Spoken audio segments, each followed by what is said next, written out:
All right, we're good to go. All right, I call this meeting to order. It's 6:31, November 16th, 2024. November 13th. I'm sorry, 13th. 16 is something important going on, that's why I have number 13. Thank you for correcting me, my mind is somewhere else. It's all right. Yes, November 13th in our Sustainability Commission meeting. And we'll start the meeting now. Once.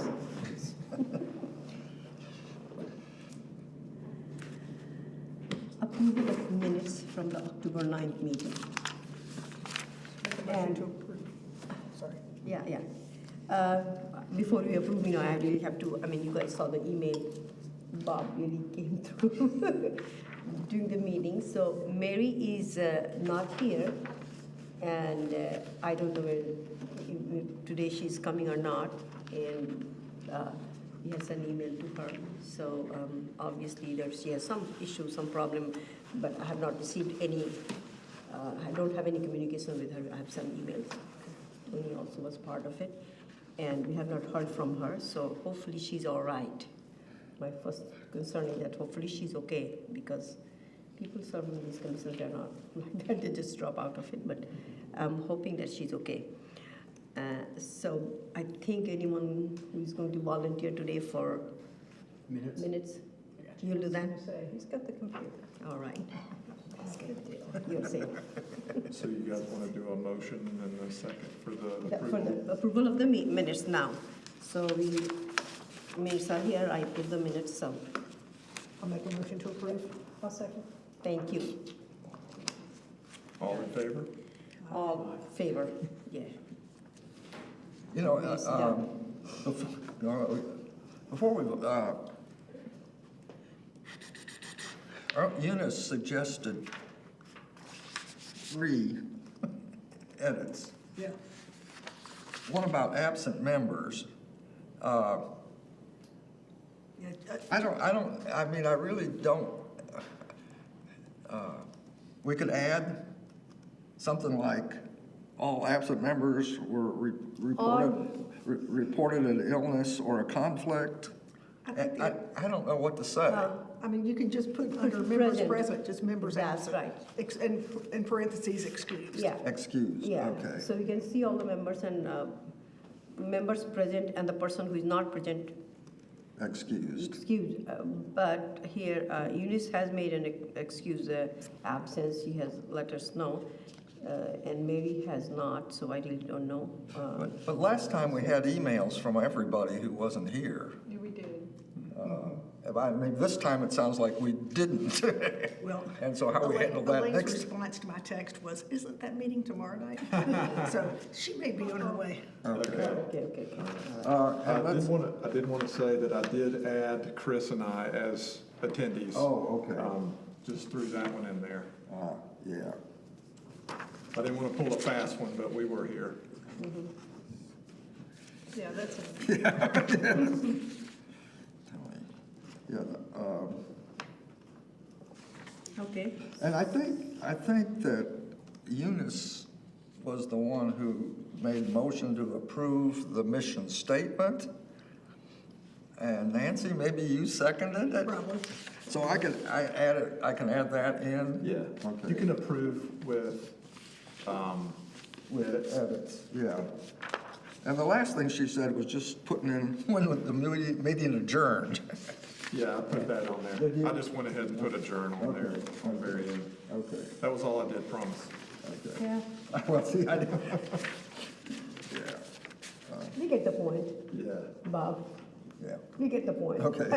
We understand very well. I know it's a process we have to follow, but I think this is great, all the things are, it's hard to really take make the copy of listening to all that video, because I tried listening to it, and it was very noisy, everybody was talking, and you made it, that was surprising. But yeah, it was kind of a pretty noisy thing. But with all that, I think it's a great job. Thank you so much. Otherwise, you were not going to have this meeting today. So, because of you we are having it, so thank you again.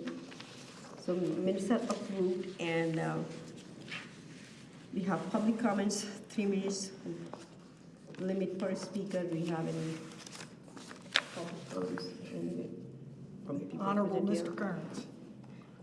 You ready? Yeah. I think we'll move on to the speaker. First speaker? Okay.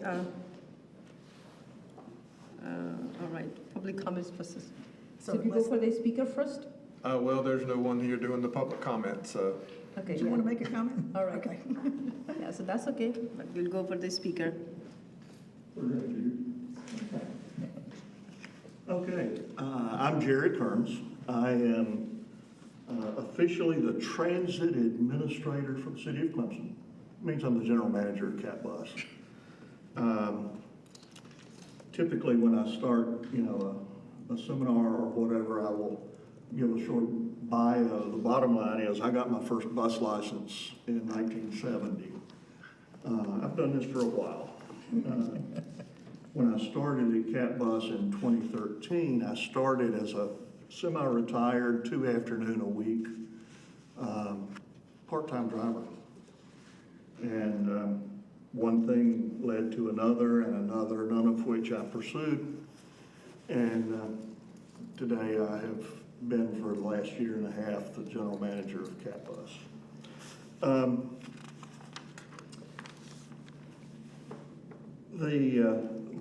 Where we probably need to start in talking about electric buses, first of all, let me be clear that what I'm referring to when I say electric buses tonight are battery electric buses. We've had electric buses around for for decades.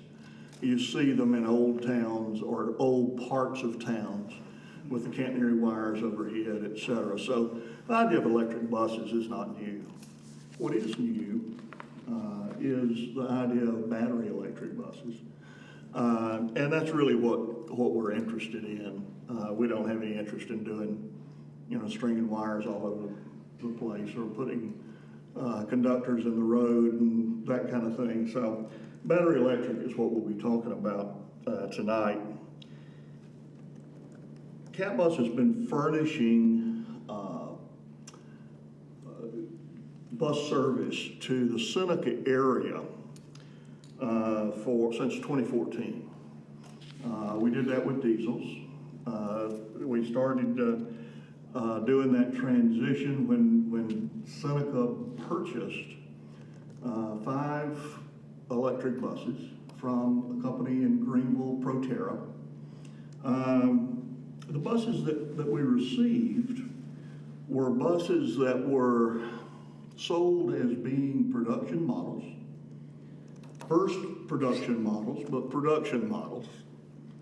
What we found as we've driven them, worked on them, operated them, is that they were not production models. They were prototypes. We got, one right behind the other after the other, and none of them were the same. They don't have the same parts on them. They don't have the same electrical schematics. They don't have any records kept as to what's in the buses and what's not. When we go to the company and ask for information, they say, oh, well, gosh, we'll get back to you. Or maybe we won't get back to you. It's more accurate. So it's really been a challenge to keep those buses in the road. We're now up to 7 buses in Seneca. And of those 7 buses, we struggle to keep 3 running in order to keep the 3 routes that are associated with Seneca on a given basis. Frequently, that's not possible. Frequently, we're running with less than 3 buses. We have to combine routes. And as you can imagine, running an electric bus system when you can't charge the buses is pretty tough to do. And that's frequently what's happening. We have 3 overhead chargers, 1 here in Clemson and 2 in Seneca. We have 13 electric buses now in Clemson, in addition to the ones in Seneca. there's as many different variations on those buses as we have buses. Currently, we have, like I said, we have 3 buses operating in Seneca most of the time, part of the time. We have the 13 here in Clemson, and of that group, we typically have 8 or 9 that are operating at any given time. We have a blessing in Clemson. We have electric bus mechanics. We have electric bus mechanics with 10 years experience. Now that sounds like a lot, but if you have a diesel bus, it's pretty easy to go hire a diesel mechanic. And a lot of times he has 30 years experience. His dad had 30 years experience before that. The junkyards, the spare parts are available on a regular, constant basis. They know what they're looking at. They know what they're good morning, good evening. Feels like one. They know what they're doing. They know how to repair a diesel bus. When we get into a situation with an electric bus, it becomes something of hunting an Easter egg or a needle in a haystack. As I said, because we can't get information from the manufacturer as to how these buses were built. So we're blessed, frankly, we really are, truly are, to have 10-year experienced electric bus mechanics. Nobody has that. The manufacturers don't have that. I get I get electric bus mechanics sent to me from the manufacturers. There are now 3 of them, sort of. And they come walking in to do the training. We bought 3 buses last year, and they sent in a technician to train our mechanics. And he was there about 4 hours and walked into my office, and he said, "Mr. Kearns, you don't understand. These guys know way more about the buses than I do. But I appreciate you letting me come here and learn from them." Wow. Now this is not Proterra. This is a different bus manufacturer who is willing to say, you know, this is a new and budding technology. We don't know what is going on like we need to. Our overhead chargers, we have 3 of them, I told you. One of them hasn't put out any voltage in over 2 years. That was the primary charger in Seneca, down at Railroad Park. The backup charger that was put in just in case we needed it in an emergency and attached to the hospital electric grid was at Oconee Hospital. It runs at about 50 to 60% on an occasional basis, most of the time, not all the time. From time to time, we have a situation where we don't have a charger in the Seneca area at all. And there's not a technician or a mechanic anywhere other than the ones that we have on staff that will touch those chargers. The people who made it and the people who sold it to us, it's his problem. No, it's their problem. No, we're not sure whose problem it is the kind of stuff that we get, and that's not an exaggeration.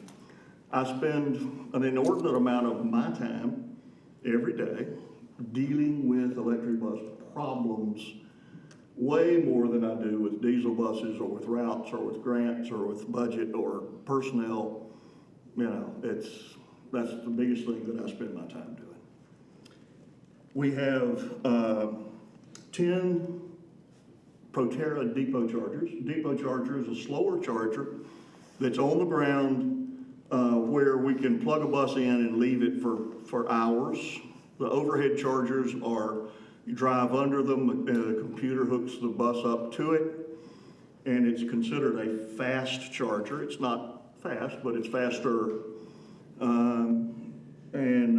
We have 10 of the Proteras. We bought 3 new Chargers when we bought the 3 new buses last year. Different manufacturer, a manufacturer that was willing to walk in the door and say, those are mine, I've got my name on them, which is a relief. But 10 years ago, 12 years ago, when we bought the buses, there was no industry standard for any of the computer or charging protocols that are on the buses. None.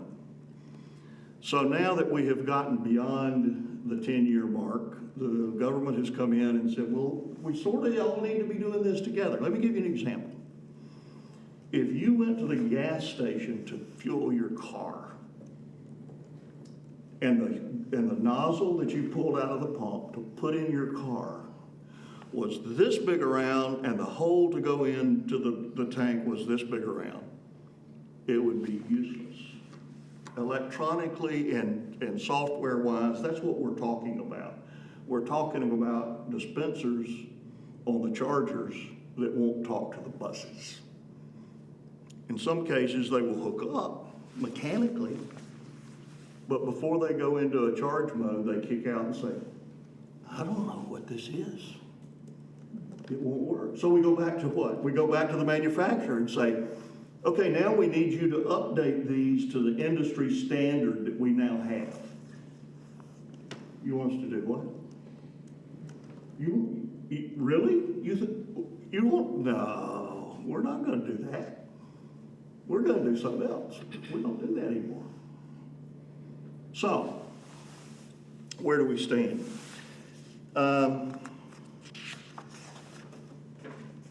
The situation that we've got, I've got 13 electric buses in Clemson and 12 diesels on the road right now. I told you the situation with the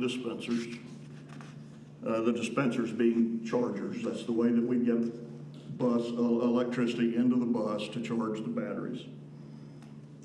A diesel bus, I can count on having 90 to 95% of the time, with mechanics, with parts available, etc. They don't stand, they're not up. No vehicle, no machinery is up 100% of the time.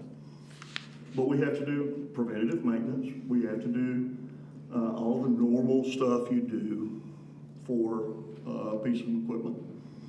And so we get 90 to 95% utilization out of every diesel bus.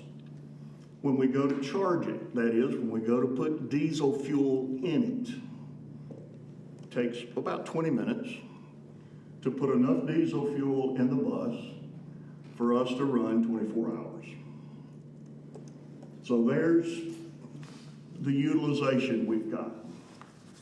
90 to 95% from a mechanical standpoint, 20 minutes a day to fuel the bus. The electric bus. If I get 65% utilization from a maintenance standpoint, it's a good day. Not always do I get that. Not most of the time do I get that. It's closer to 55, sometimes even down to 50% of the buses will run, 50% of the time they won't. But if you use 65 as a generous number, then it comes time to charge the bus, because I can't use it while it's charging either. I can't use the diesel bus while I'm putting fuel in it. I can't use an electric bus while I'm putting electricity into it. Makes sense. Charging an electric bus takes 4 to 6 hours. Now there's some generalizations I'm making, and we can get into a whole lot more technical answer than that, but for round numbers and for good logic, 4 to 6 hours.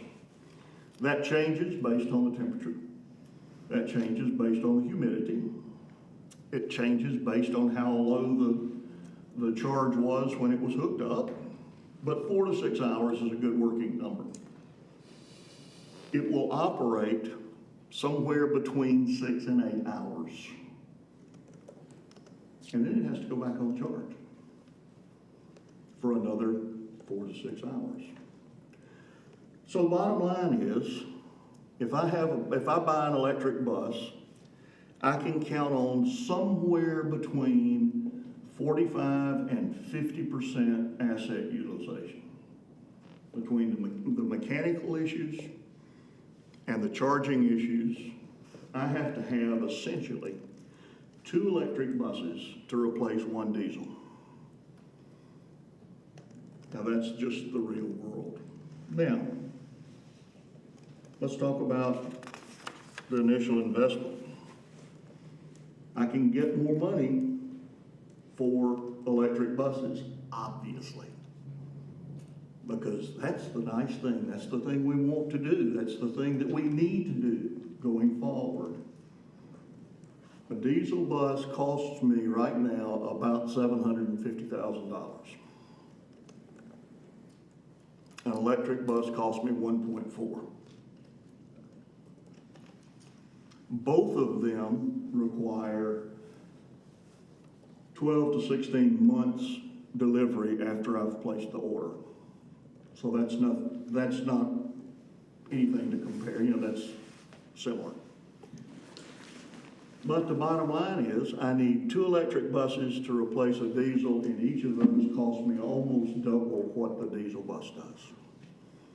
So in terms of public funds, not my money, in terms of public funds to operate equal, it takes 4 times the capital investment to operate just from an equipment standpoint.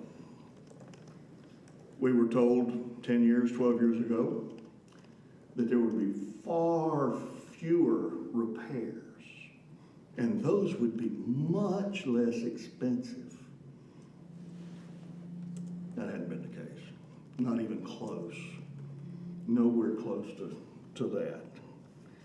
So when I talk to transit companies that are talking about going electric, I go to conferences and I'm sitting there with 50% of my fleet electric.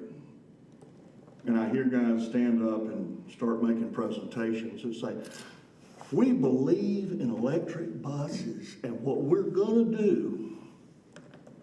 And I say, tell me what you have done.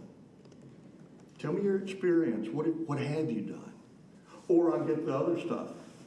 Okay, we have just started our electric fleet. We bought 2 buses last year, and we're hoping we're going to get them into operation in the next couple of years. And they asked me to come down and speak to a national conference in January last year. I said, you don't want me to come down and talk to your national conference, I promise. And they said, oh yeah, you're the guy that, you're operating more buses than anybody else.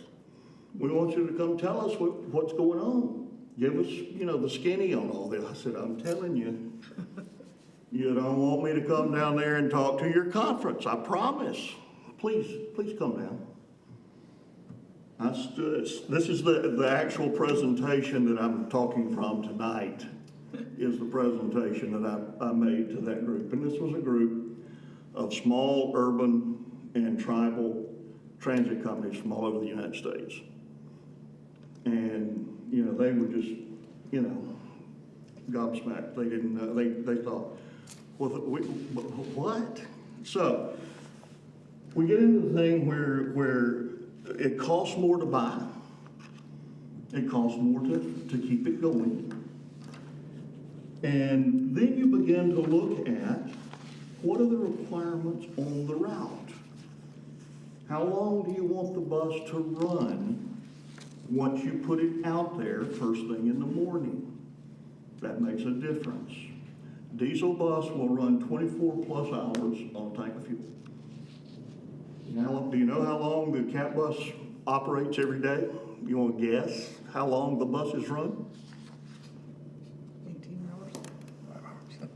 16? 22 hours. Our first buses leave the shop at 5:35. First stop is at 5:45. So 5:35. The last buses come back into the shop at 2:45 to 3 o'clock in the morning.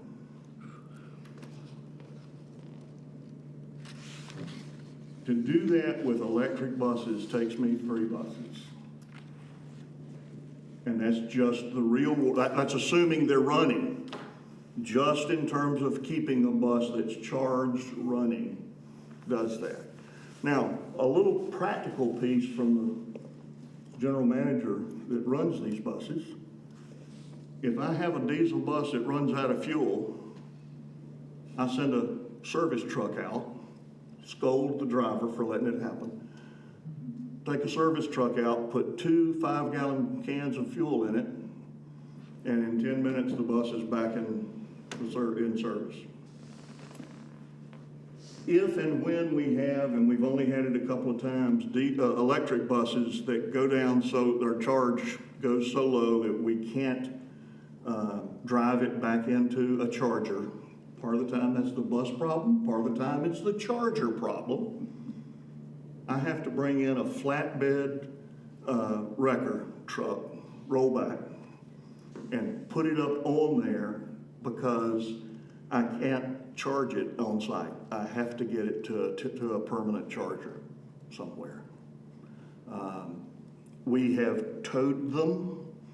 It costs me double to tow an electric bus over diesel. But we have done that. Don't like to because it's not good on the equipment. But it can be done. So how long is the route makes a big difference in whether you can run electric buses or not. Can I connect to a charger? I have some routes that start early in the morning, and because there's a gap or a lull in the middle of the day, they're able to come back into the shop, hook up to a charger, and get some charge. They can't get a full charge. I don't have time for that. But they can get a bump on their charge, and then they run their afternoon route. So that's a possibility. We use the electric buses that way daily. But when I'm talking to transit companies, I say, you got to look at your route. You got to figure out where you can charge. How long do you have between uses of the bus? Don't count on putting a bus out there and it running it's not going to run all day. It's only going to run about half the day. But if your route is only a half day long, you're good. And some of them are that way. Some of the tribal groups, they're running buses way out from their shed, from their maintenance shop. So they've got to be real sure that they can get back to the charger, no matter what the weather is, no matter what the road conditions are, no matter what any of that is. So you've got that. Can the bus charge overnight? That's a good way to start your route in the morning with a full charge. Some of them can. Some of them, like I said, they come in late and go out early. So that's not an appropriate route to put that bus on. So we get into that sort of thing. In terms of factors to consider in deciding to go to an electric fleet, maintenance staff experience, I was talking about that a few minutes ago. It is invaluable, absolutely invaluable. The cost and the reliability of the electric grid in the area of the chargers. We have worked with Duke Power. We have the highest priority on this section of the grid at our shop. In Seneca, the one charger that's still working is attached to the hospital charger. The charger at the hospital is attached to the hospital's electric grid, so it's got a high priority. That's a good thing. When the buses were first initiated, no one thought to go to Duke Power and negotiate a rate. When you're buying as much electricity as we buy, having a favorable rate is critical. We were able to negotiate that midterm, year and a half ago, and then Duke Power accounting didn't get the word to change the way our rate was structured. And you think, oh, gee, no, that was a good thing in the end. Because our sales rep from Duke Power called me and said, oh, Jerry, we've got a problem. We forget, our accounting system didn't change your rate. I said, James, that's okay. Change it now. Go back and give me credit and tell me what we did. Now, what that got for me was a comparison between the same amount of electricity with the old rate versus the new rate. 4 months, I got a $20,000 check by negotiating the charge rate. I mean, it's just those kind of pieces that have to fall into place. I got a phone call about between 9:30 and 10 o'clock one night that said, oh my gosh. I said, what? And they said, this place looks like a Christmas tree. I said, what are you talking about? The chargers look like Christmas trees. And I'm almost awake by that point. And I said, tell me what's going on. The power flashed. The Duke Power service flashed. And now the lights on the chargers are flashing at random, all kinds of different colors. I said, I'll be there in a few minutes. And when I got there, they were right. That's exactly what was going on. We have our own substation on site. So we had to shut the substation down and give, it's Control Alt Delete, right? When it's a computer. So we had to shut it down, let it recycle within itself, and bring it back up one section at a time. And at that point, we were able to go back to Duke Power and say, that can't happen ever again. We get the highest priority. And they understood. They were very good about it. But those are the kinds of things that we deal with on a routine and regular basis with the diesel fleet, the diesel portion of the fleet. I'm sorry, with the electric portion of the fleet. You know what I was trying to say. Yeah. With the electric portion of the fleet that we don't deal with the diesel part of the fleet. So we have those situations. As I said earlier, we do have now 3 bus manufacturers in the electric world. We have on site, we have actually taken delivery of 3 new buses a year ago, not even quite a year ago, from the second manufacturer. It's better. It's not what we'd like for it to be, but it's way better than where it was. In the process, though, Proterra has gone bankrupt, has been bought out by another company. Proterra, when they started, had never built a bus ever. They were a new company. Thus, we had some problems. Driving down the road, one of the windows just completely fell out of the bus at the highway speed. This kind of thing. Now they have been purchased by a company called Phoenix Motor Car. Phoenix Motor Car is the savior that's come running in with a white, it's going to save the day. They also have never built a bus in their life. So we're sort of cutting our teeth again. They have built small cutaway buses, what are called 20 passenger buses. All of our buses are 35, 40, and 62-foot buses. So we're dealing with that. Another situation that we have is that public transportation is a vital part of any emergency evacuation plan. And we live ominously close to Duke Energy. In the event of a catastrophe up there, we are part of that evacuation plan. I cannot use any of my electric buses on that. So my fleet is cut in half. I don't have enough range. I don't have enough flexibility. I cannot send the electric buses out in an emergency evacuation situation. So once again, we have a shortcoming that we can't deal with.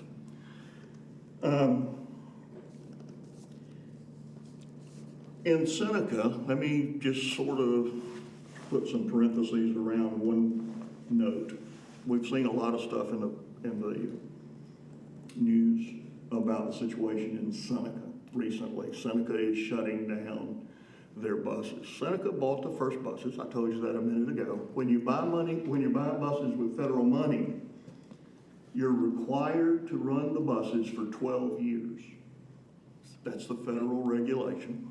It has a life expectancy of 12 years. If you build a building with federal money, it has a life expectancy.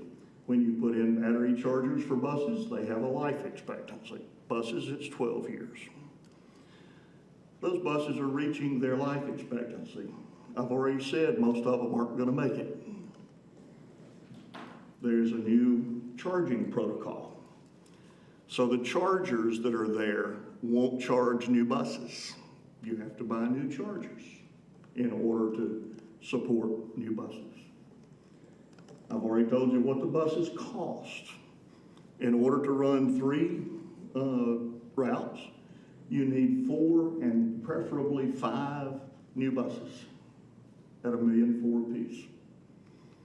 So what Seneca is looking at is an expenditure of somewhere in the neighborhood of $7 to $8 million, part of which they can get from federal money. And so all they would need to do is come up with an extra $2 million to continue the service up there and then pay CatBus to operate it. And so Seneca is looking at this from the standpoint of, holy cow, we can't afford that. What they are looking at is changing their transit system into a different concept using smaller buses operated by a company that does, basically it's a glorified Uber type system where it's not fixed route that goes whether it's an empty bus or a full bus. We don't ever have full buses in Seneca. But it's a different type of, a different concept for transit called on-demand transit. And depending on when you can get all of the federal money and the state money aligned to get that started, we'll see those announcements happen sometime in the next however many months. I have talked with the state DOT. I have talked with the federal transit authorities. They are all in favor of them doing that. We have supported them doing that. But getting all of those I's dotted and T's crossed takes a long time. So that's essentially where the Seneca deal is. I said that the buses have to be run for 12 years. If the bus won't run for 12 years, then you have to pay the federal government back that money. So in addition to everything I just talked about Seneca, they've got a pretty good tab coming from the feds to finish paying off the buses they can't use. So it's a conundrum that they are working diligently, daily to work through. It does have to do with the fact that they're electric buses. It has to do with the fact that they're old buses. It has to do with the fact that they don't have a large ridership in the area. But they are working on that. So what's in the future in terms of buses? It sounded like I'm just bashing electric buses. I really am not. I don't have a dog in the fight. End of next month, I retire and ride off into the sunset, and it's somebody else's issue. And I don't mean that snide. I'm just saying that I don't have a dog in the fight at all. Situation though, because it's a question that I get, whenever I'm talking with folks, is what if this is a situation? What's going to happen? If I had a crystal ball, I would say to you that electric buses, electric cars, electric trucks, electric vehicles as we know them today, I don't believe are where the future is headed. Doesn't mean we're not gonna have electric, battery-powered vehicles. I think that there are several design and research directions that we will see before it gets settled as to what's going to be the future of electric transportation. Hydrogen fuel cell is another version of electric buses, electric cars, etc. Essentially, you have a generator on board that's powered by hydrogen. It's an electric bus with another version, another technology on board. And so that's one of the electric bus versions that's in development. Diesel buses are going to be fewer and fewer. It's an option. It's not a very good one going forward, long term. We all believe that. Compressed natural gas is essentially a diesel engine that burns natural gas and is unbelievably cleaner.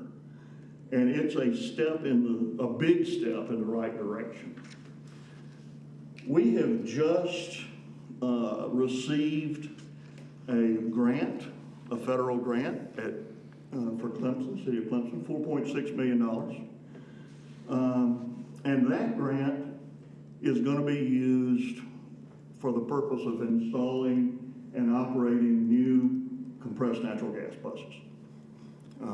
The electric buses are not ready for prime time. We have proven that. We were out on the cutting edge, the bloody edge, for a long time. We've spent an awful lot of money, taxpayer money, proving that that's not ready yet. Compressed natural gas is a diesel engine that is so clean it does not require the exhaust treatment. It is cleaner without the exhaust treatment than the diesel engines are with the exhaust treatment. It's more readily available than electric. The initial cost is about $50,000 more than a diesel bus. So instead of $1.4 million, we're talking about $800,000. How much? About $800,000. Now that'll change, of course, everything is changing.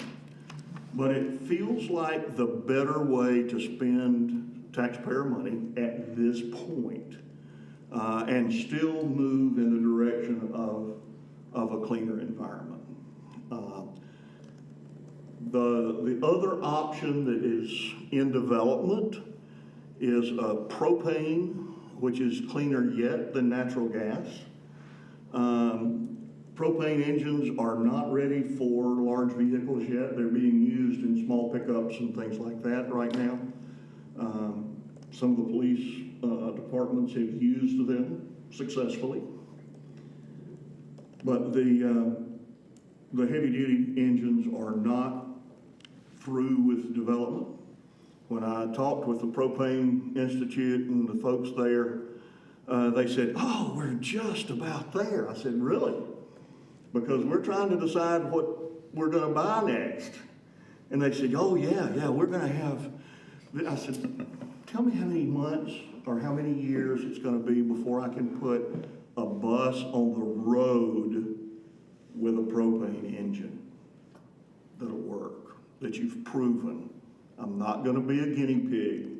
I'm not going to ask Clemson folks to pay for stuff that's not proven yet. And they started mumbling. I said, "I didn't understand what you said." And they came back, and basically the earliest that technology will be ready for its initial trials is going to be about 5 to 6 years. So that's how we based our decision that the next best round of buses to operate in the CAT bus system, we believe, is the compressed natural gas.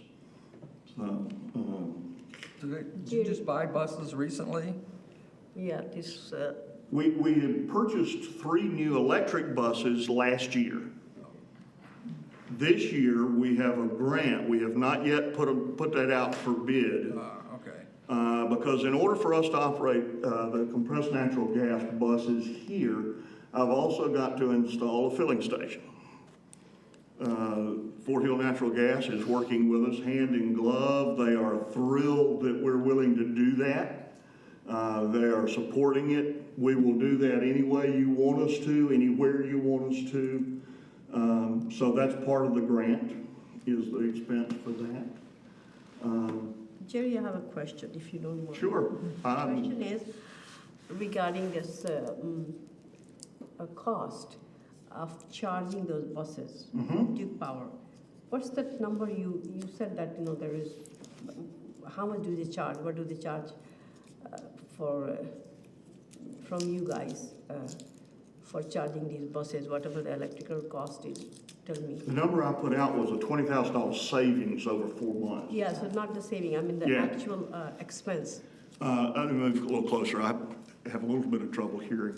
The actual costs for filling the buses versus filling them with diesel and the mileage that we get is not much difference. But They're how much very is it? close. I want to know the cost, that exactly how much it costs to charge an electric bus. How many per watt do you give? Like, what's the cost for per watt? Do you I know? don't have an exact number. I do know that we've compared the two.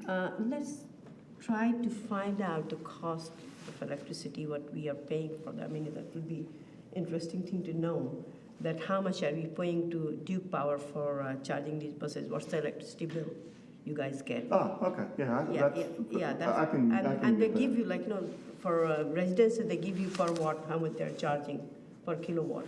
Isn't that, in our bill, they tell you that? Well, Yeah, this is I don't remember the number, but I know some cent, they say that per kilowatt, and based on that, they charge. So I was just wondering, what do they charge you guys? And also, so the cost of charging those buses, and because the main thing you were talking about, the cost. So we need to know, I mean, it's a good idea to know about the cost of that thing, and also the cost of, for these diesel, which you're saying, because then we'll have to think about it. Like in our last meeting, we talked about the air quality and all those things, so we need to think about it. We are talking about, since it's a commission which is talking about making more environmental choices. So let's try to see that. okay. Yeah. Like I said, I can get the numbers, but I can tell you we have compared them, and they're very, very similar. The electric versus the diesel. Yeah, and also because in academic world, they are coming up with, lots of research regarding increasing the efficiency of these batteries. Also increasing the, like as you said, yeah, that's a real issue, that having a trained manpower, trained people. So that's where, they're trying to do that. So I'm just wondering, because, when you're thinking about it, I can't react with facts about the academic side. I can give you details on the real world in terms of what we're doing on the ground, wheels on the ground. yeah, so because... That's the part that we can react to. I have heard lots and lots of promises from academia about what they're gonna do, what they'd like to be doing, what they think they can do in the future, but anything that's done in the lab is 10 to 12 years before it will hit the buses on the road. So basing decisions today on a research project, on research in the lab.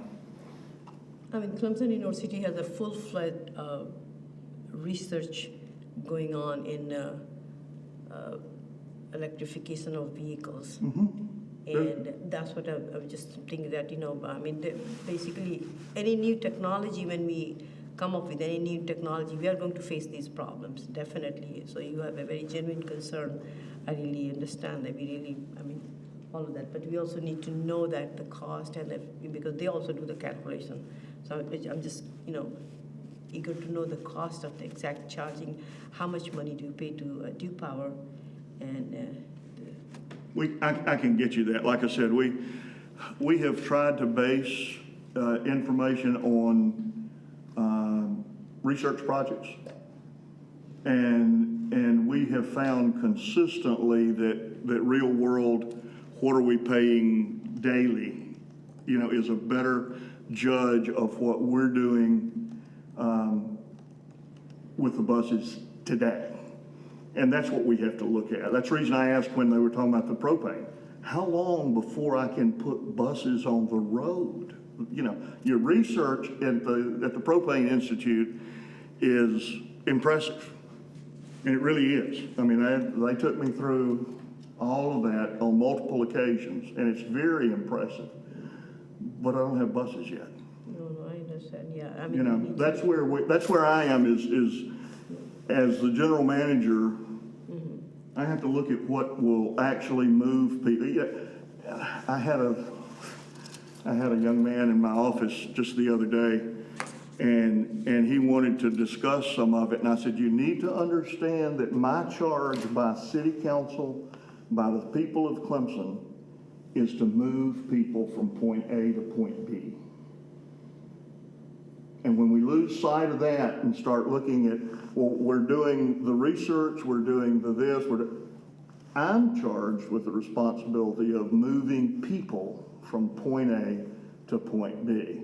So how long do you think it's before a compressed bus is available? Compressed gas? Compressed natural gas, we will have those here in Clemson within the next 24 months.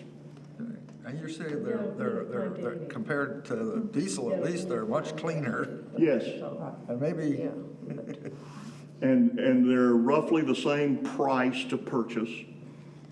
And what we're looking at, because it goes into the bus as a gas, then all of the pre-treatment that we have on diesel fuel is eliminated. It automatically goes in through the injectors as a gas already. We don't have to do all of the low pressure treatment, the high pressure treatment, et cetera, et cetera. We also take away all of the exhaust treatment on the back end, and that eliminates roughly 50 to 60% of our maintenance. So according to you, if we use those diesel buses, I mean, I looked at the air quality last time when we were talking about the air quality, and for this commission to consider, what will it affect in any way, the air quality? I'm here trying to look at the, whatever the air quality is here, which we see in the big cities here. It says very good humidity, air quality. Are you looking Great. Are you So looking that at those buses? Sorry. No, so just because since it was part of the discussion about the air quality when, we were talking about last time, so it should not have any impact on it when you run the diesel buses? What should not have? Air quality of the city, when we run diesel buses, what will be the impact of those diesel buses on the air quality of the city? We've reduced the number of diesel buses in Clemson by half already. The compressed natural gas buses will replace 3 more diesel buses, and the air quality again will be improved. It's not quite to the level of the electric buses, but it's reliable. Again, it gets people from point A to point B. So the only zero emissions option is an electric bus. It costs 4 times as much to put buses on the road, initial investment, and it costs me about double to keep them there. But that's the only zero emissions that's available for buses. You're right. Nancy? I was asking if these natural gas ones would replace the diesel ones or replace the electric ones. They will replace diesel. Okay. But you don't get any of those for 2 more years? Right. We just have received that grant in the last 2.5 months. We're doing the research now for the filling station. We will be putting out an RFP for the actual buses within the next 60 days. Once that RFP is accepted and we do a notice to proceed, it's 14 months. So will you keep the electric buses on your roster until these others replace them? They I'm just will, trying to figure out how you're gonna serve your purpose if you are gonna get new buses in 2 years. You don't wanna buy a new one right now that you can't use very the long. electric buses will remain even after the CNG buses are here. The CNG buses will replace diesel, Okay. but not the electric. I'm also trying to figure out how I'm gonna keep buses running that long too. But that's a different, that's a different conversation, yeah. All right, I think we should move on. Any other questions? You sure you wanna retire? You sound. I am absolutely sure I want to retire. Am I sure I want to retire, Tony? Jerry is absolutely positive. We don't want him to. We're gonna miss him. We're really gonna miss him. Thank you, Jerry. You're welcome. I'll be glad to answer. I'll get the information for you to compare so you can see what we're seeing. Yeah, I mean, it's just it's a good idea to look at the cost and effect Yeah, of both. be glad to. I'll send it through Tony, and he can get Thank that for you so you. much, thank you. Thank you for being an early adopter of technology. I mean, that's rough. Yeah. If I'm totally honest, I was force-fed. Some folks usually hold. But we have waded through, we've made it happen. I talk about the seminars, et cetera. A lot happens when I'm doing a presentation in front of a seminar, but more often it happens in the hallway. How in the world are you doing that with these buses? There's a transit company in Kentucky that calls me almost once a month. They bought 8 buses, 8 Proterra buses. 8 Proterra buses in the version of the last Proterra buses I bought, not the first ones. So it's an improved model. They have gotten 1 bus in the road in 7 years. 1 bus. I said, what are you doing with the rest of them? Nothing. I said, what do you mean, nothing? He said, Mr. Kearns, they're sitting in a field. We have to mow the grass around them. And that's how much Was that money's just sitting poor there? planning from the get-go? Same number I gave you a minute ago. Did they just not plan because they didn't have the right routes for a bus, or they didn't have the chargers, or they can't get them to work? Yes, Yes, yes, and yes. all of the above. All of the above. So, yeah, it's that kind of thing on a regular and routine basis. Okay. Thanks, folks. I appreciate you listening. It's, Thank you, Jerry. anything else that I can do, just funnel it through Tony, and I'll be glad to answer for you. Yes, sir. Y'all have a good evening. You too. Thank you. Bye, Jerry. Have a good retirement as well. Thank you. Thank you. Looking forward to that. Y'all have a good night. See you. Well, that was enlightening. It was. Wish the Do you get gentleman credit who points came for enduring this or last what? time was here. A little both? They would have had a good conversation. Yeah, well, he actually went and visited Jerry. Oh, perfect. Yes, we set up a meeting, and I think he left that meeting with a understanding. Yeah, I mean, I understand, with the new technology, there is always a frustration. There are things glitches will happen, like, computer, think about it.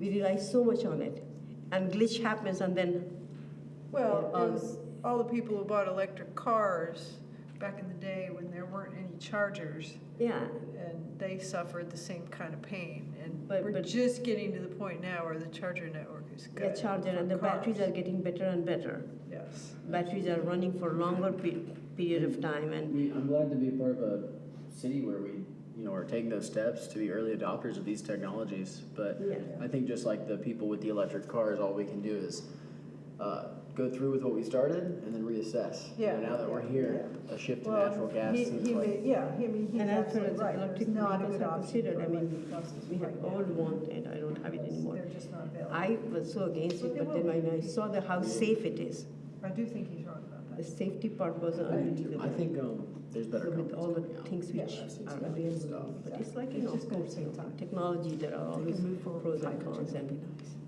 Yeah. so we'll consider it. Well, thank you so much for being part of it. It was good to know about it. Let's move forward, because we have only half an hour left. Yeah. Oh. Chris? Yes. No, Chris isn't yet, is he? We put him later. We had him in public comments last time. Okay. All right, so, it's not in the one which, It's not in public, that's my fault. He's later on in discussion. oh yeah, okay. Discussion items, okay. All right. So should we go first jump here, or? No, let's do these action items. That's what I'm saying. Let's go and do the action item first. Let's talk about vote to finalize term limits for each committee members, which we talked last year, last meeting. And there was one, I think, correction, that's where it was. Somebody was for 2, and it was written, I have to look at my email. But does it sound okay to everybody, this thing? Yeah, I think that's what we agreed on last time.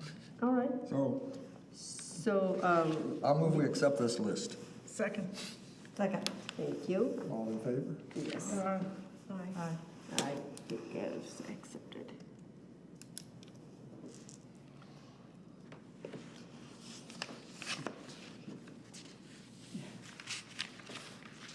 Discussion items. So, climate action plan report. Sent the 2009 climate action report to Andy, and went through the list, and these are the things that he laid out. I don't really have anything to add, other than I just wanted to present them to you guys and for your consideration, and I'm sure there's a lot of other things on there that we can continue to address. Maybe it's something that we, or you, look at updating. Maybe it's something that you would consider adopting, and we have it as a 2024-25 climate action plan. Yeah, it doesn't seem like much has been done in 15, 16 years. So that's a long time, so to only have one item checked off is all the way done. Yeah. Which item is that? The number 63, the first one. Public Oh, I see. relations campaign. And the digital thermometers. Yeah, I like this. Are we working on making subcommittees today? If we can go ahead, if you can, Yeah. yeah, I would like to, because this is our third meeting, and we should have it, since we'll be talking about again, Okay. that choosing of. Maybe these are goals that we can try to fit into the subcommittees that we're planning on making. That's a great Yeah. idea. Just wanted to, we wanted to have an update. Yeah, I like this list. I have a question about subcommittees, that's what we're talking about next, right?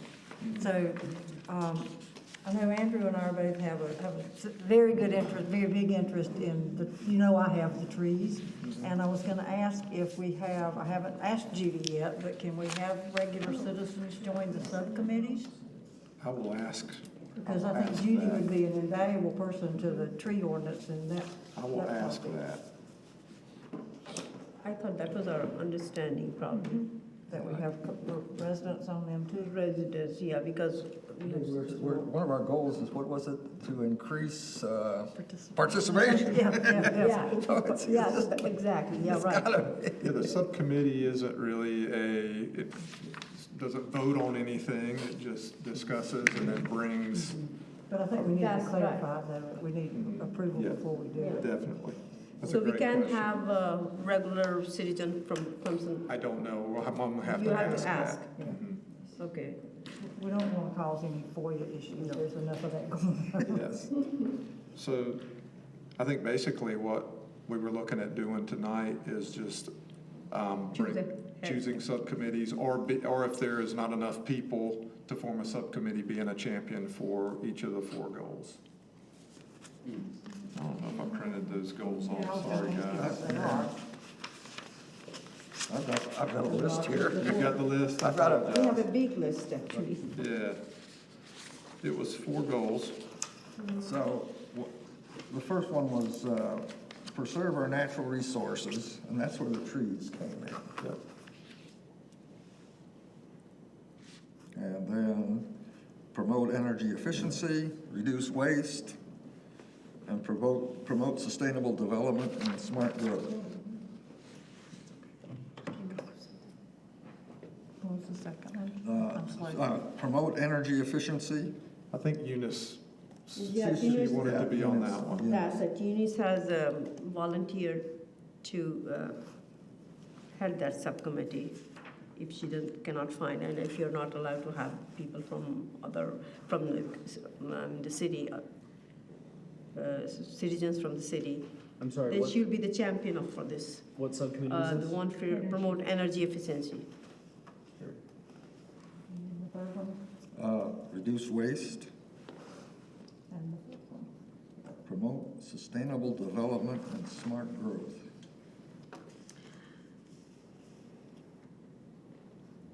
Okay, this one needs to be a little bit, probably, we need to explain a little bit. Promote sustainable development and a smart growth. I think that one came up when we were listening to the planning and codes folks Okay, about yeah. development. So promoting, Yeah, growth, we are building things around and green how we are- yeah, technologies. buildings and housing and how to, I had raised this question that is there any way we can talk about it, that when they are cutting trees between the houses and, or between the developments, new developments, There may be some overlap with the tree ordinance yeah, on that tree one, ordinance, but, yes. Thinking, but some of it might be,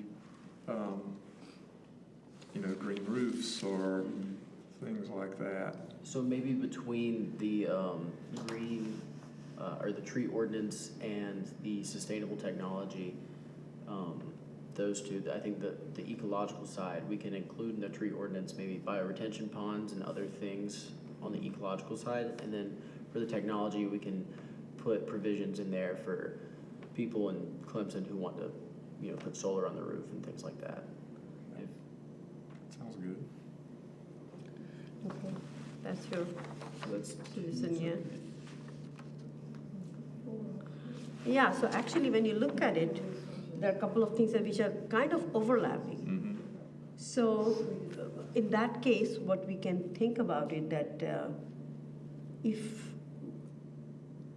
2 subcommittees are overlapping, we can have those combined, maybe that we can combine those subgroups and make it like, you can work as a subgroup, but you can work together.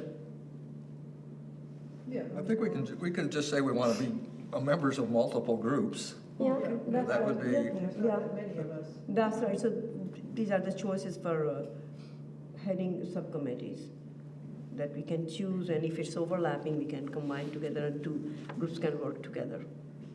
I feel like 4 subcommittees is a little excessive for such a small committee. Sustainable development is, I think, both energy efficiency and natural resources, so maybe we can just wipe that. Okay, so just now how we can consolidate these. That was one of the things I had in my mind, that let's try to combine. And I also think reducing waste might be something we can do with natural resources. As I think the biggest thing with that is going to be implementing a compost program in Clemson. That would be huge. I have a question, Go ahead. I'm sorry, about the smart growth philosophy. So I just looked it up, there is one, I thought there had been, but EPA has some information about smart growth in small towns and rural communities, because I think it's very different from what you might express even in Greenville or Columbia, in the bigger cities. So it needs Yes. we need to focus on what's best for it in For the small Clemson, towns yeah. instead of Yes. the other that could be focused on. Yeah. like we're talking about, yeah, sustainable development and smart growth, yeah. So, because our city is growing right now in that process. So when we are looking at our city, when it's in the process of growing, we have to consider all these things which are happening around us and our concerns. So really, to combine those, I mean, that should be one of our goals. So, like putting this,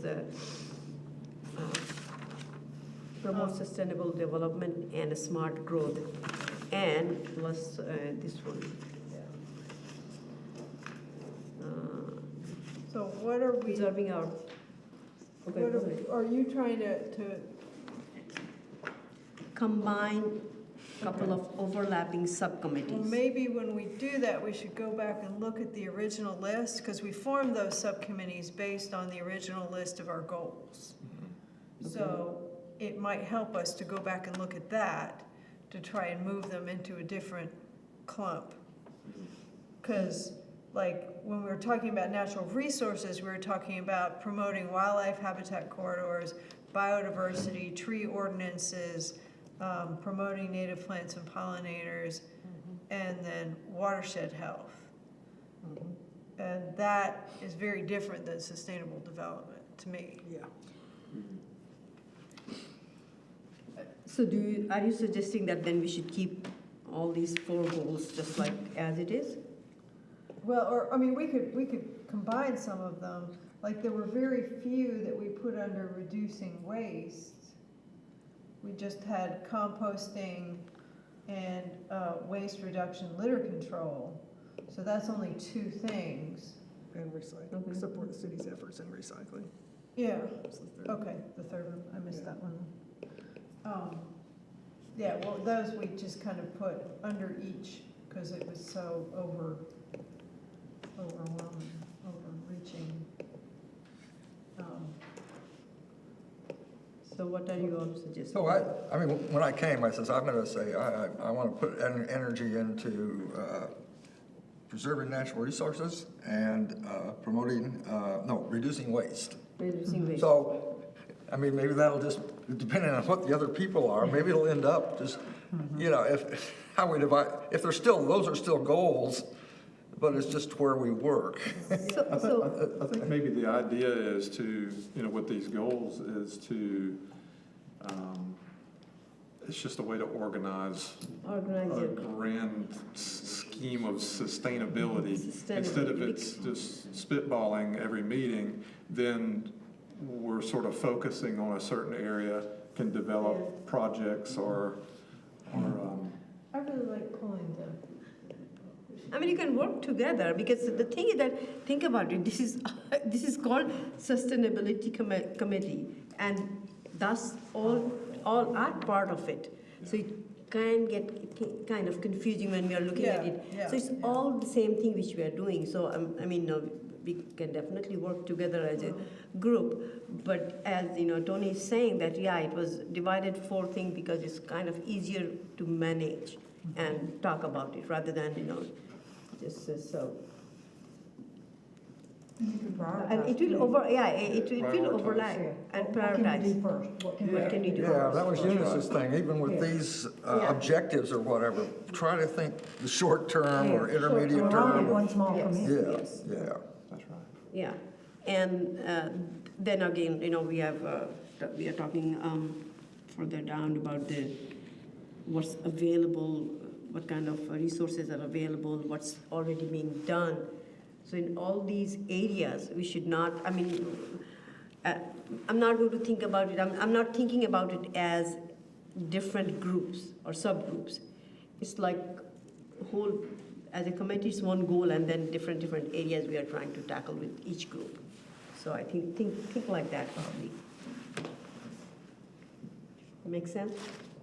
Mm-hmm. Yeah. I think all of us probably have opinions or input on everything, but it's good to have somebody say, okay, we're gonna focus on this part, we'll bring agenda items in this area, but the whole group will. Yeah, group work, because when you try to put things on paper on like an agenda like this, then it has to be something, defined. But as I said, you know, when you're presenting a report on it, and of course, there might be a combined report, maybe when you're working together, it might you might incorporate some information from one group to another group, which is fine, but for agenda purposes and report purposes, probably we need to work on what the structure is given here, probably. Make sense? Okay, I think I have a good breakdown. If we do 2 groups and we separate it by technological development, Okay. they will take clean energy initiatives and car charging stations. Was there another one that would fit under that group in your notes? That's the list of the bulletin goals and objectives. I can send that to you if you want to. Yes. Yes. I would definitely suggest to I use sent it to everybody at some point, but I don't Clemson remember. University resources and find expertise, because Well, yeah, we haven't talked about using the botanical gardens much already, but figuring But I think Chris has made good connections with them, right? Yeah, you guys, you want to present now? botanical garden. And even with the technology, I think we should ask, we cannot just say that, I mean, the Clemson University, whatever, they are doing all the research and academic thing, it's just useless, we cannot say that. They're doing This is just a some quick purpose, so update we should of invite them kind of how the wildlife talk about it. habitats. and give the real numbers. Excellent. Guys, this one I'm handing out, it just printed weird, so these little bubbles, you see the very bottom one, it's actually represented on the next page, so it just got cut off. Okay, I think we should. This picture that's on here is actually from the Abelia right outside. So I thought that was cool. Let me just hand out one more thing. So just a quick update, as far as individuals signing up, not good. The last person to sign up was Mr. Robert, and that was maybe a month ago, if not longer. I've got 2 neighbors who say they're interested. I want to too, we've talked about it, haven't Yeah. done anything. So what I've been doing is, so again, the last person to sign up was a month ago, so we still are at 62 points out of 200. And again, remember those points, it's 1 point for a residential, it's 3 for a school, and 5 for a church or a place of worship. So we still got a good ways to go there. For the administrative goals, I've had some work I was able to do. You got 5 points if you attended a welcome webinar, which I did, which was easy. And then we have an intern that's helping me. She's at Daniel High School. She did a community assessment. It was like 5 pages about the demographics, a lot of information about Clemson that we did research on, and that gave us an extra 5 points. So if you look under registration goals, we were at 5 points out of 40. We're now at 15. What I can commit to, and I've had this last time, it was a breakdown of what you can do to satisfy those certain goals. A lot of them are easier than I thought, now that I've actually sat down and thought about how I can do them. So I can commit to, I would like to have all the administrative, all the goals I can control, so all the goals that don't entail people signing up, I would like to have that done by the new year. And then ideally, and again, this is just me spitballing, and we got a long ways to go, but I would like to have us officially certified, so have our 200 points by Earth Day 2025. This year is April 22nd. Yes, April 22nd this year. I think that would be enough time. What I'm going to commit on doing is I'm going to reach out to Clemson Downs. I've talked to Ruthie Miller, and she's told me she's been passing out her information, but there's been a disconnect from people who haven't been signing up, and I know the interest is there. So maybe it just takes me going there and doing a little presentation. What I was going to do is, this is my main bag, so it's not going to be this much, but I had this handout, and then I had planting instructions, and these are basically wildlife native seeds. So I was thinking maybe that would entice people more if I staple that to this and hand out some native seeds. I'm going to be doing that. The Art Center, December 7th, is having this holiday market.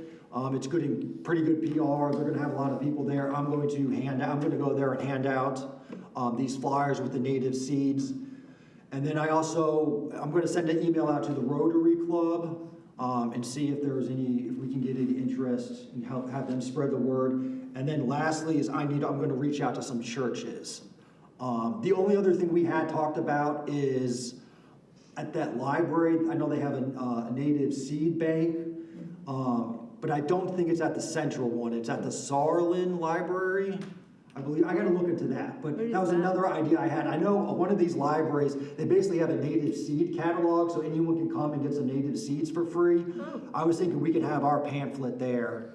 That'd be a good place to have our pamphlet. But those are pretty much all the ideas I've been able to come up with. There's a couple of there's at least 2 Rotary clubs, Okay. and there's a Sertoma Club. They're always looking for speakers. Are they? Okay. Okay. That's a good idea. Maybe a presence at the Arbor Day event as well would be good. Okay. Try and get some students' parents. Okay, that's a good idea. I think that's all I have. I guess the next thing would be is if anyone wants to, particularly work on the community habitats, you can always reach out to me. What I can do is also so right now I'm the only one that has access to all this information just because I'm the one that set it up. But if you wanted to start submitting stuff, like you can even get points, for example, submitting pictures of wildlife in Clemson. If you submit 5 of those pictures, I get another 5 points for registration. So what kind of pictures you want in that? It's just pictures. I'll have to look at the details, but it's really just wildlife on plants in Clemson.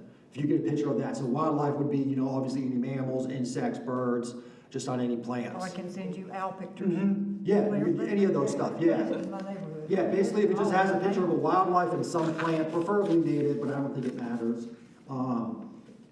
If you can send me those, and again, if you really want to be involved, like where you're checking this pretty regularly, I can send you the username and password, so you can log in on your own if you want to as well.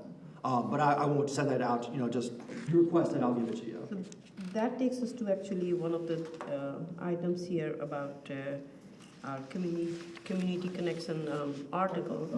And with that article, I think we can put this information there. I mean, this is a really good idea because I like to take lots of pictures anyway, to animals, birds, and things like that. So that's why all of us, we do and we see. So when we see something like that, I would love to take pictures of those things and just send it to you. And you said that you can get points for that. Yeah, so, and that's like the new thing, and that's how people are getting people interested in wildlife is those little pictures, and I'm not kidding you, like insect pictures. I've seen rooms and presentations go crazy over, hey, look at these crazy insects that are just in your backyard. That seems to spark a lot of interest.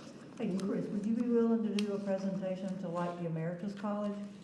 Yeah, no, I would. Yeah, as long as I have maybe like a month head. So I'll work on that. Yeah, and it's like if I have like a month heads up, I can prepare a good presentation.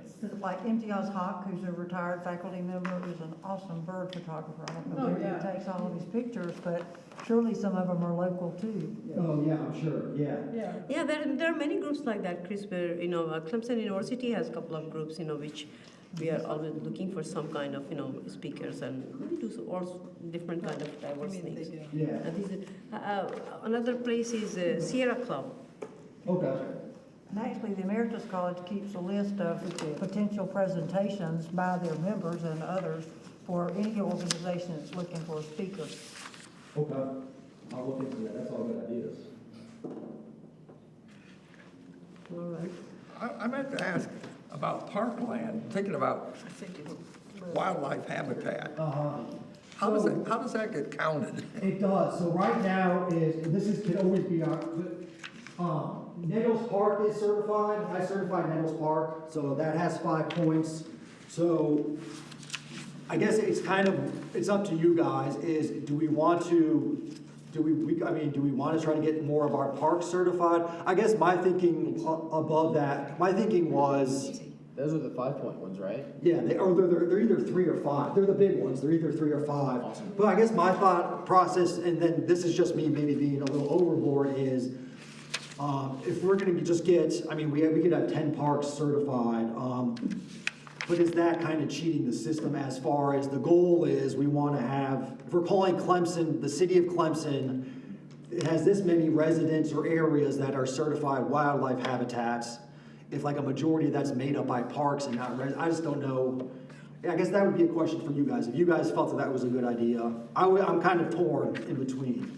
We are moving it all around the town, we're not just talking. Yeah, that's true too. And there are things like the Shanklin Sounds green space. Oh, that's what I was thinking What- about, what's yeah. something could be done there. I think Yeah, no, it goes, it's so important for wildlife, I don't think that's cheating. yeah, okay. We have more green spaces, and that's better for wildlife, so.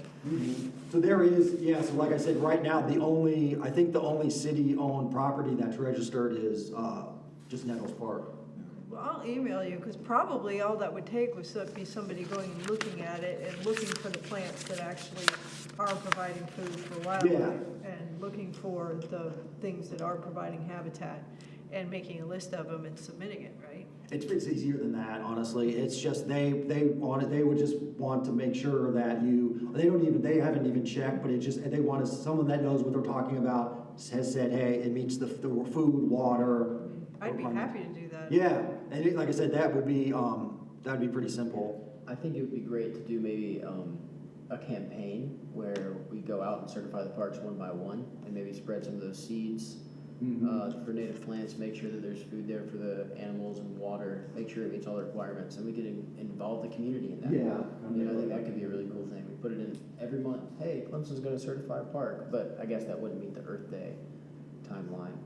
Yeah, I mean, not alone. We would still then on the side have to be getting individual residences and stuff set up. So. I think this is a good opportunity for community engagement with the parks. I mean, it's most college students don't know what Nettles Park is. Yeah. You know, I think having events out at the parks and showing people, you know, what we have to offer as a city would be great. Yeah.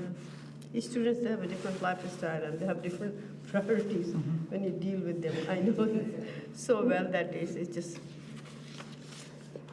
You had told us what the deadline was for the article. Yeah, I sent the email, I can't remember, I sent the email from Sarah, Yeah, was in December, I think. yeah, that's what I thought. I was sort of it waiting was in, until we. yeah, it was Yeah. in December. I'll definitely, There was, am I correct in remembering that you guys talked about maybe an introduction Yeah.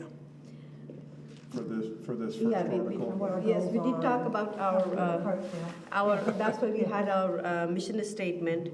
It should be there in that article. Yeah. All our, It turned out it was in the fall, Deadline for the consideration fall is Monday, December connection. fall connection, I think we were too late for fall connection and we started. I say it was Yeah, it already. was. It Was was it? already there. Was Oh, it? was it? No, Yeah. for the article. Yeah. So was it in detail? I didn't see that. Under sustainability, here now, that brief paragraph was there. Well, then we'll have elaborate paragraph. Well, I mean, If it was you know, so brief that we don't Cut remember. up to a page. I thought that article might be, you know, the mission statement Yeah. and these 4 goals. Yeah. Yeah, so, But now I'm not even sure if those 4 goals we agree on. I think we do agree. I think we could do the 4 goals without all the subtasks. You know, Yeah, just- yeah, I mean, an overview kind of deal. Yeah. And then I also thought, just like we say, if inviting people to join our If subcommittees. we're gonna, when he clarifies that Yeah, for us. we can- once we find out from Tony that whether we are, Yeah. we can do it or not. We're gonna have to wrap it up. but Yes, we have to completely, so you have to go ahead and, So for the goals, do you want to go through another round of combining them and then have it as another discussion item for next meeting? do we agree on all those 4 goals and do we agree, like, let's make the decision right now, be done? What would happen if we kept the 4 goals but then Yeah. made a decision, these are our top 5 priorities, or top 3 priorities? Yeah, I think that's fine. You'll have to Yeah. work on them all Yeah. simultaneously No, or. No, that's right. So let's, again, I'll make a move, we keep the 4 goals for Good. now, and we'll refine them later on. Yeah, Yeah. yeah. You can always add All and right, take so we- away or. Yeah. So you have the 4 goals and then we'll set it by priority wise, which one we want to start again. I mean, So do you want to ask for a vote? Second? Yeah, well, let's vote on this at 4 goals, Yes, Yes, yes. Yes, set the priorities later on. yeah, yeah. Yes. All right. Did you have a motion and a second? Motion, yeah. Because you have to Yeah. write, you have to Yeah, record well, those. actually, I mean, just a clarification of priorities, can we have an action item like this without being part of the agenda? Of the action. Uh, Yeah, I'm not I mean, sure. well, maybe, yeah, maybe, You have to put it on It's agenda. under open discussion and new business. we can finalize it as an Yeah. Next agenda time. item next time. But what you know, so for the article, we are considering Yeah. goals, not, so Well, it's and not. see, we'll meet again before. Discuss goals. We'll meet again before the article is due. I think so, yeah. The article's due December 30th. Oh, Oh, okay. okay. December So, 30th. yeah. Okay, yeah, so we'll meet So again. By we'll- then you'll have a rough yeah. draft of it. Well, I mean, wait until we meet and then rough draft it out to everybody. That's right, yeah. So 4 goals, we agree on 4 goals, and then priority we will set when we meet the next time for our new business. Agree? Yes. Vote on it. Thank you, everybody. Now, next item is, so we are done with the article. Tony? Real quick, does anybody have any questions if you read through all this mess that I sent to you? Basically, the only thing I wanted to highlight was the Arbor Day. We had talked about Arbor Day. Bob and I did discuss before the meeting, missed out on the, was not awarded the Inflation Reduction Act grant for the third-party audit of the tree ordinance, which was unfortunate, but went ahead and applied for the South Carolina Forestry Commission Green Infrastructure Technical Assistance for helping us develop that green infrastructure plan, which would be very, very nice to have. That's something that we had discussed from the beginning about our habitat corridors, and this would go a long way in sort of defining what we have in Clemson as far as our green infrastructure. So I thought that was important to go ahead and do. You can see we've been very busy as a department. The Arbor Day, that's the first Friday of December, that's the 6th. We had talked about the timing of that because we had low participation. The past couple of years, we've had it at 2 o'clock, 1 o'clock, 2 o'clock. We had it near the school. We had it at 3 o'clock near the school, tried to get kids involved. You know, we put it out to every outlet that we have for communication. So I really don't know, other than just having it later in the day. The problem with having it later in the day is it gets dark. So Chris and I were discussing today, this year's Arbor Day is going to be at Clemson Park.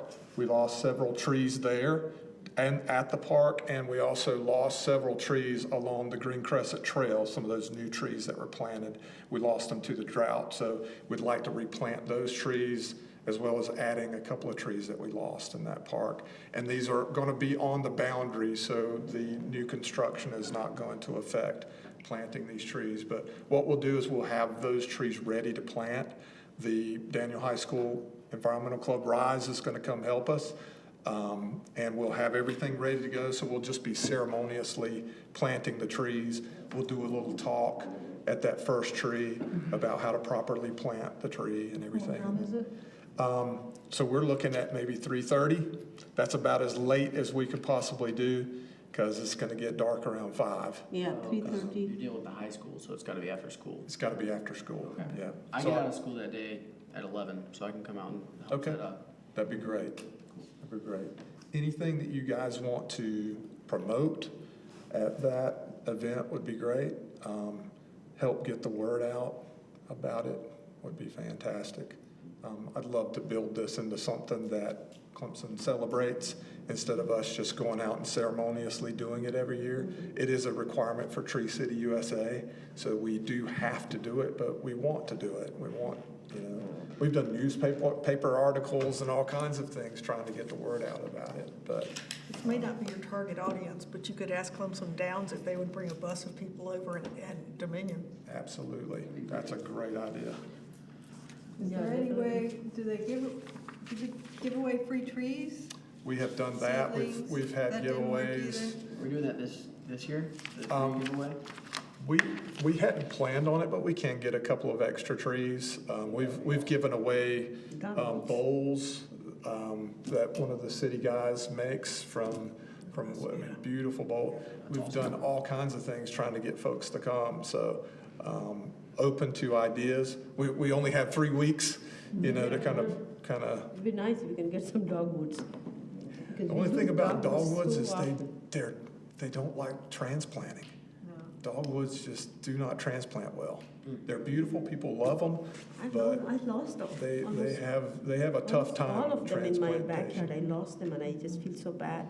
Yeah, Dogwoods, they're so, but, Can I bring the stewardship club out there and maybe we could offer to help people plant their newly gotten trees, especially if there's gonna be elderly. We could go to there, follow them home and dig a hole for them. absolutely. I got a bunch of volunteers at Clemson, so.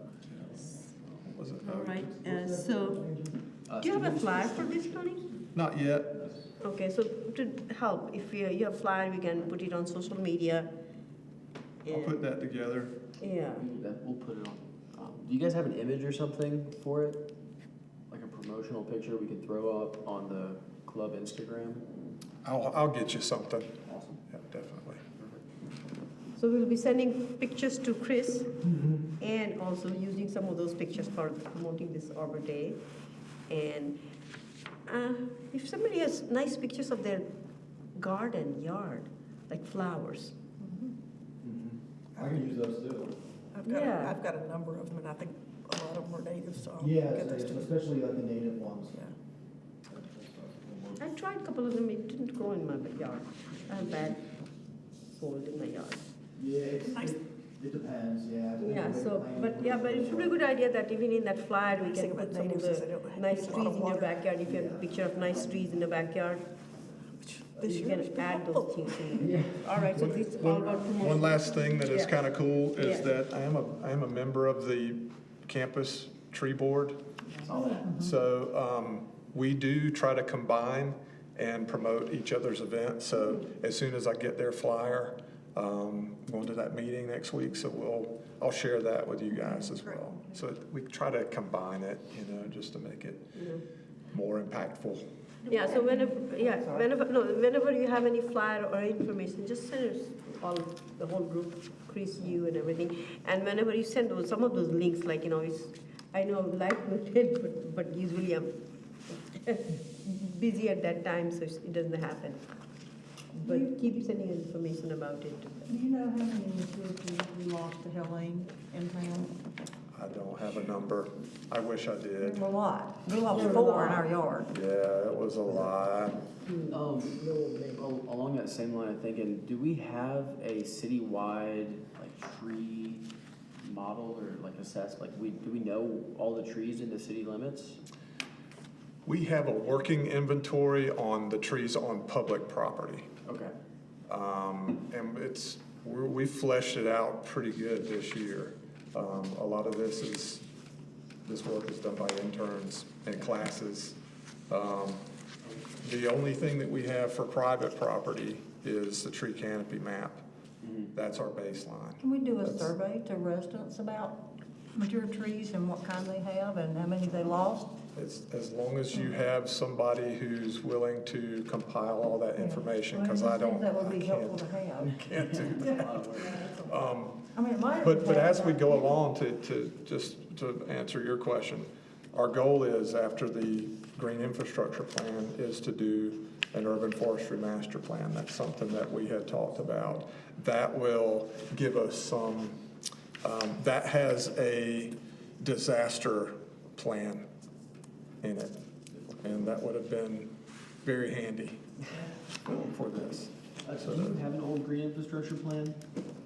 I don't, but I did, the planning department did give me an old comprehensive tree plan from 1993, and I've been working my way through that thing. It's fascinating. And Judy Caldwell and Mary Hawk both worked on that. So this, you know, urban forestry goes back a long way in this town. There are things in that comprehensive comp plan which I wish that we had done back then.